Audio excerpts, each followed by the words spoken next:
So we bring us back? Yeah.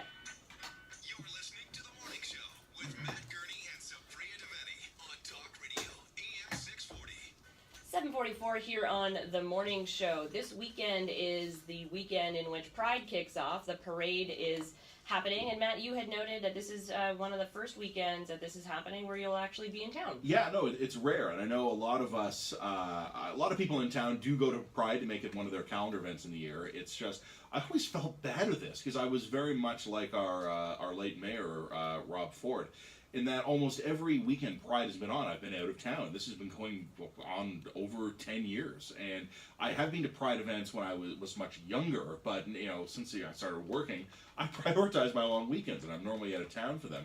But this year, I'm actually in town, and my wife and I are thinking we're going to go to a Pride event. The question then becomes, which one? Do we go to the main parade? Where do we go? It's also worth noting your kids are quite young. They're 4 and 2. Yeah. So at which event would be acceptable for younger children at that? So we brought on Nicole Bloomberg. She's in the studio right now. She's the Pink and Blue magazine editor-in-chief and owner. Nicole, thanks so much for joining us. So I mean, to that sort of sentiment, where can a guy like Matt bring his kids?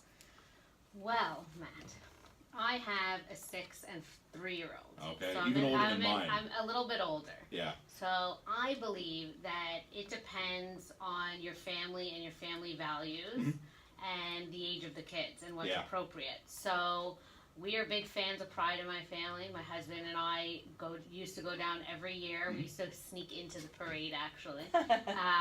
So we're all for it. But, the younger kids, like I was talking about with my husband before I came on, the younger kids won't really remember. I don't think they'll remember anything. To them, it'll just be a parade.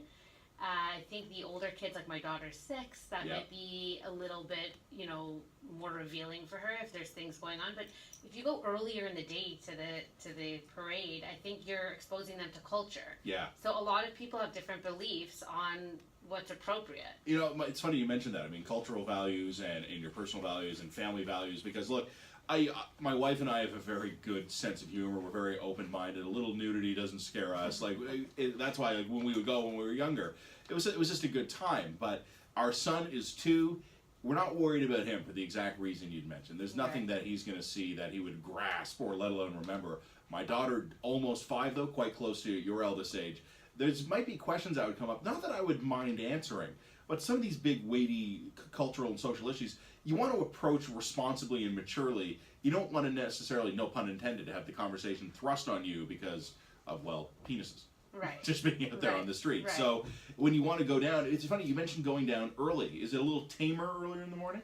I believe so. Listen, I haven't gone in the past few years also because I've been busy with my kids and we've been out of town as well. I'm actually going to be out of town this time too. Okay. But my husband would be all for it. My sister-in-law said she would be for it, and then there is my brother-in-law and my mother-in-law, the older generations. I think we're also growing up in a different generation where kids are going to be exposed to more. Yep. And it's more of the cultural norms, and there is a gay population, and it's part of who we are and the cultural fabric. So people are naked. I know my husband walks around naked, and so they see that. So it is just the human body. So it's the way that you explain it to your kids and your comfort level. Some people won't be comfortable with that. Right, and that's a good point. So what if your kids skew a little bit older, and let's say they're in the 12 to 14 sort of range, and there is nudity, and there are phallic symbols out there. If you wanted to have that sort of conversation with them, how do you initiate that conversation? Because I assume it'd be better to have a proactive conversation rather than a reactive afterwards. I mean, explain to them that this is what goes on and that people are expressing themselves and that this is just having a good time. I don't think that age group isn't exposed to nudity on TV and movies. I mean, they see more than parents think they do. Absolutely. And so I think that it's ignorant to think that your kids haven't seen people naked. I mean, it's expression. It's not like they're sitting there flaunting. I think the percentage of nudity also that's at Pride. I mean, I maybe saw one nude person when I was there.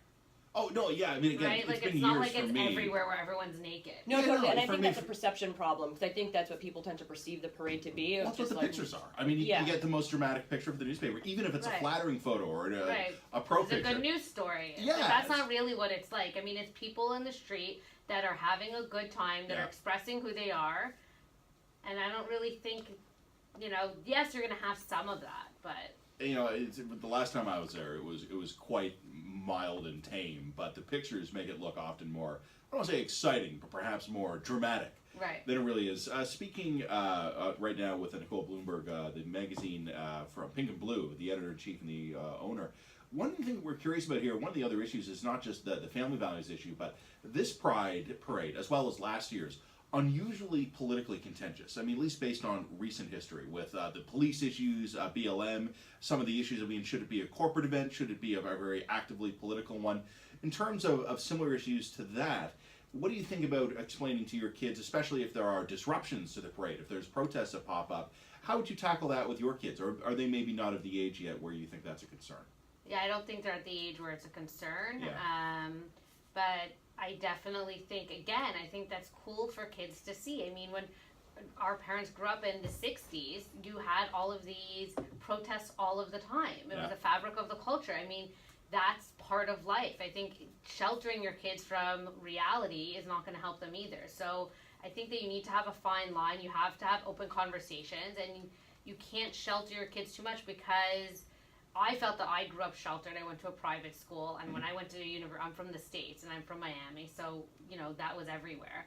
And when I went to Indiana, I was in culture shock because I lived in a bubble. So I don't think kids should be in a bubble either. So, and soon I just got my health card renewed. They're going to be taking off male or female on the health card. Yeah, no, we live in a time of rapid change, and I think the kids will probably keep up sometimes better.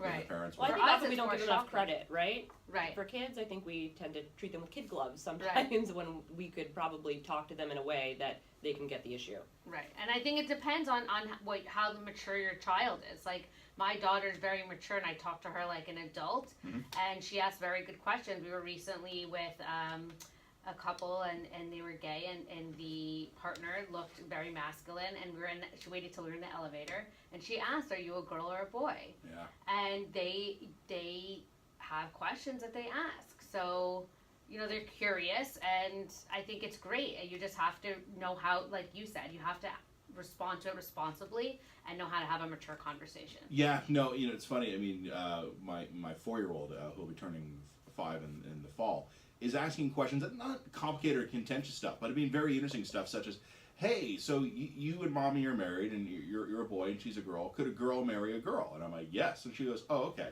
Like, there are just times where the conversations come up naturally and the questions come up naturally, and you kind of say, people can not do literally anything they want, but if a boy likes a boy, that's fine. If a girl likes a girl, that's fine. If a girl likes a boy, that's fine too. And it's just a much easier conversation now than it was maybe when you and I were kids. And it's not that. I mean, I was raised in a very moderate and progressive home in that way. But the society, the expectations around that were, ooh, this is unusual. I wonder what demons our kids will be spared by growing up in an era, at least in big cities, where it's a very different vibe. Like, my niece is 22, and to her, it's not, none of this even phases her. She doesn't even notice that that's just the way the world is. For us, we notice more because it's a change. It's a change. Absolutely. So I think that it's great to expose the children. Nicole, thanks so much for joining us. Really appreciate you walking us through some of this. Thank you. Our pleasure. Business update moments away with Lou Schizas. That was Nicole Bloomberg joining us here of Pink&Blue magazine. We're back in moments. Talk Radio, AM640. Thank you. Thanks so much. Really.